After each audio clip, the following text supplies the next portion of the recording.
Let's take a look at this amazing old building. Somehow, there's beauty in decay. Let's explore Widso.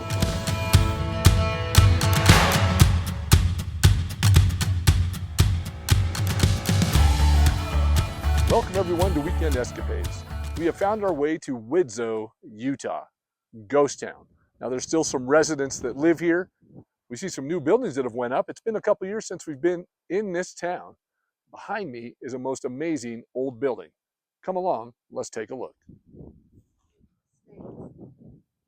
So the wind is blowing pretty good, but last time we were here a couple years ago, the wind was blowing so hard, this house was rattling. All the lath and plaster inside. But right now, a little bit mellow, so a good time to film it. Maybe we can get some better shots. But look at the ceiling coming down inside and the walls. I always think of an old haunted house when I see this. When people try to scare people and build haunted houses, this is what they model it after. Watch your step. You don't want to hit any nails. There's a lot of roofing on the floor, on the ground here.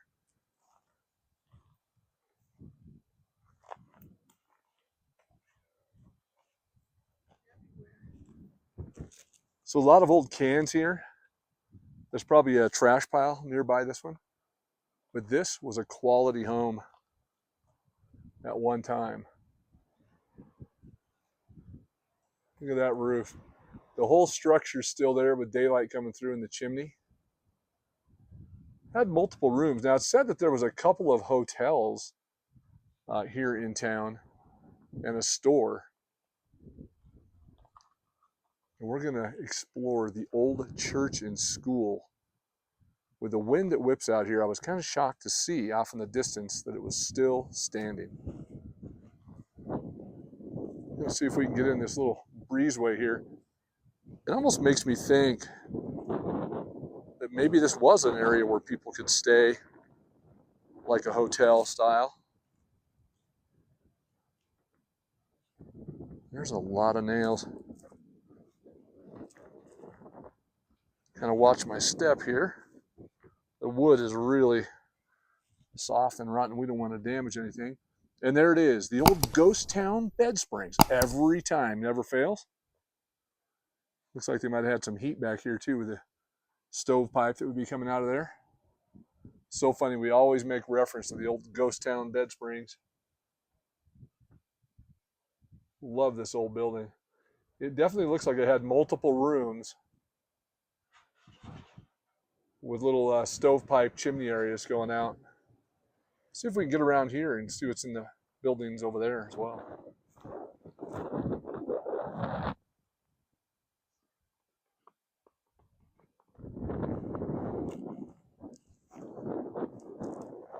Watch your step.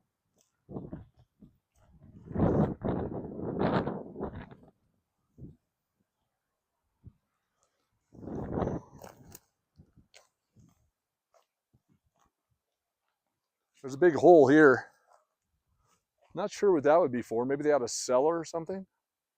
But there's a big hole in the ground, and there was obviously some wood and buildup there coming off that back porch. So they might have had an area where it went down and had some cold storage, you know, back in the day, no refrigerators. And they kind of put things in the ground to keep them cool and fresh.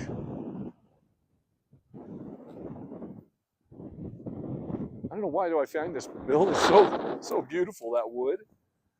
They used to sell old barn lumber, and that wood was worth a lot of money where people used to decorate with it on the insides of the walls and things. Old barn lumber, this looks just like it.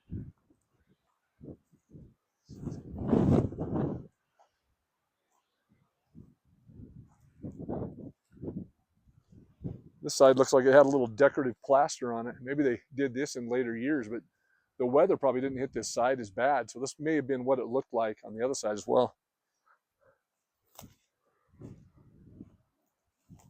These must have been bedrooms. It almost makes you think it was like a boarding house. There's a lot of rooms in here.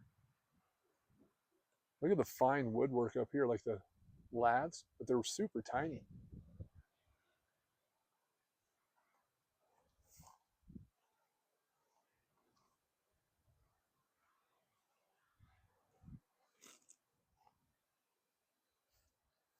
Isn't this, it's just amazing how this is holding up. Only time and deterioration can make something look like that. You can't make something look like that anymore.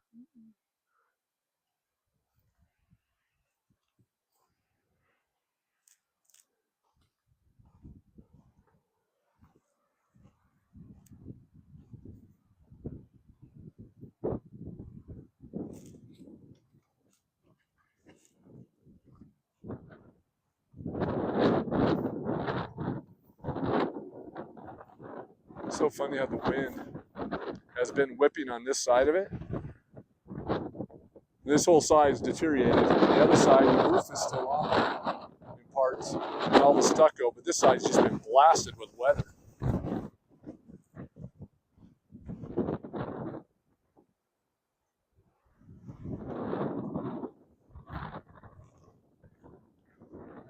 can probably still stand.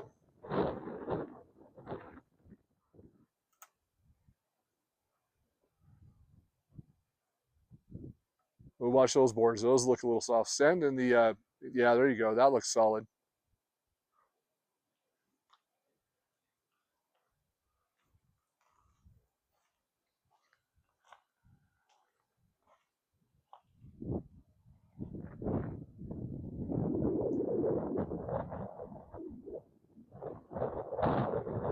It's incredible, isn't it?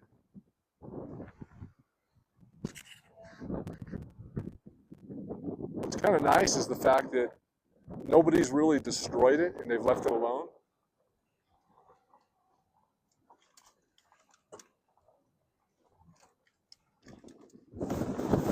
So Widso, Utah, this ghost town, it barely thrived as an agricultural hub in the early 20th century. And before succumbing to drought and economic hardships, well, it really suffered. Originally, this location was named Adairville.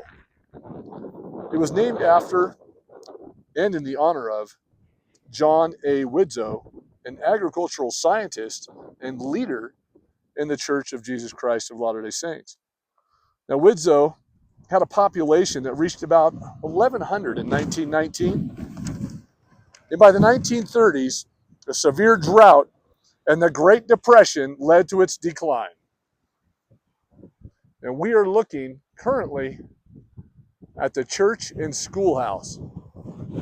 And this is pioneer beauty at its best. The wind whips here so hard, I am shocked that this building has made it through all the years. There's absolutely no supports on the outside of this building. It's just up on a wood foundation. And you can hear it creaking in the wind, and the boards are bowed on the sides of it.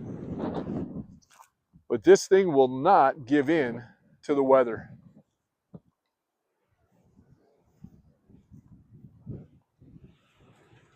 It's barely even leaning. You see that? The wind's hitting it so hard. Look at the shingles up there. Look at all the nails sticking out from the roofing that's gone.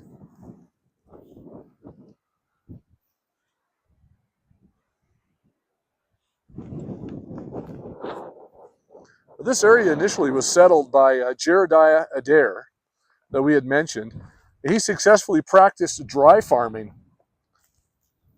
And it worked, for the settlers in the area. But after that, Widso, and his expertise in dry farming, he came here in 1917. And of course, the name of the town was honored to him. But it declined with a severe drought in the 1920s. And the Great Depression led to its abandonment, just like all the towns. But this kind of offers you a glimpse into the past as to what was here in Widso, because this was an amazing little town. When that population reached 1,100, I can't imagine it was just kind of a bustling little area. And a windy area, as it still is. So these are the remains of a lot of buildings and outbuildings that were here. Maybe one of these was an outhouse for the schoolhouse. But over to the left, this looks like houses maybe. Little shacks where people lived. If there was 1,100 people here, I'm sure all of this had residents that lived in them. There's a few other little houses. I believe the post office is down the street. We're going to film that on the way out. The post office still stands, but you can see where the foundation is here. This was a significant structure. And it's just kind of all fallen down and eroded. So right here's the foundation. The last time we were here, it was so windy, we kind of bugged out and left, but you can see the stairs. This looks like it might have been the front entrance to a home with a cement patio.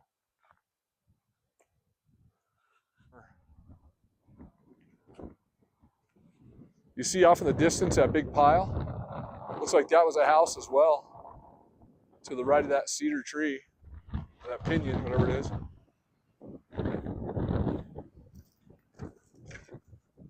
There's a lot of metal and cans on the ground. So it definitely looks like this was residents in this area. Somebody's little homestead. So look down here. So there's an extra set of stairs. So this must have been an amazing entrance for a home. So there's stairs coming up this side and the other side. And they had cement foundation. So maybe a little bit later build. But I imagine still early 1900s because all of the wood that's down, this thing was built out of like, it's like almost 14-inch wide lumber.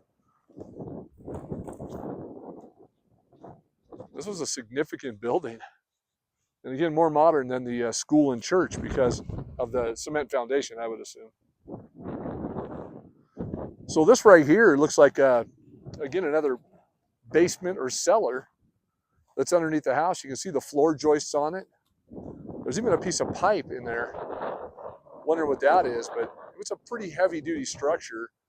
But in front of it, it looks like there's a foundation. So this might have been the back side of the house is the way they built them. They dig out to store things and keep things in them. Last time we were here, I didn't see that. But here's the foundation. Watch your step. There's a lot of nails right here. A lot of nails. So here's the foundation. And it looks like it had a finished floor inside.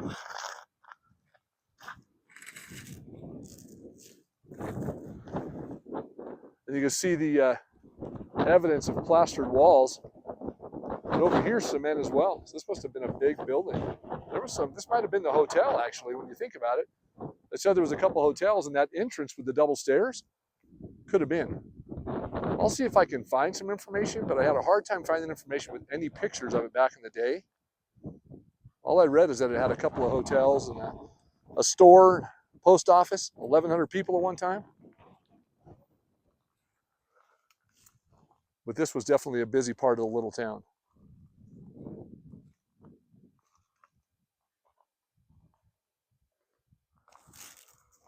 So this makes me think that this was a significant structure. Look at the size of the supports. They're put together with multiple 2x like 10s that are really long. But they look like, you know, floor joists or supports all through here. So again, this was a big building. This might have been the floor for the hotel. And that pile of wood over there, maybe all the wood that's from the hotel, because it's just all in a pile.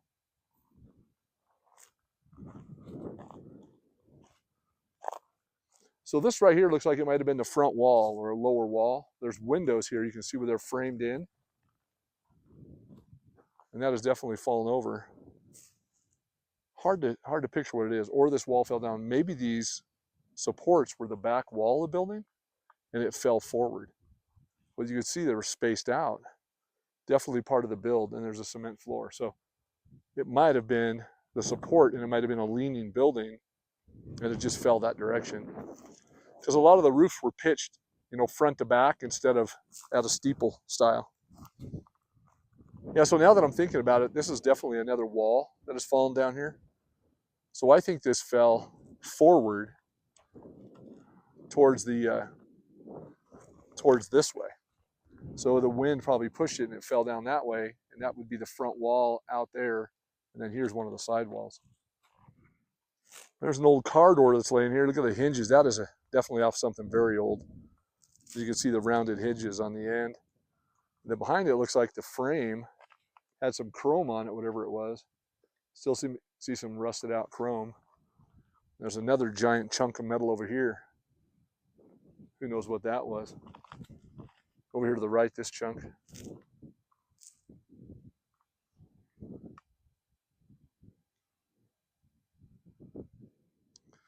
All right, so like I said, what I was thinking is, this is a big building all the way from that fence in the background.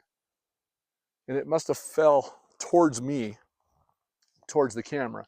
Because you can see everything on the front looks like it would have been the front wall that fell forward. And these beams were probably vertical. I thought they might have been like for the roof, but they might have been vertical in the back, and the building fell forward.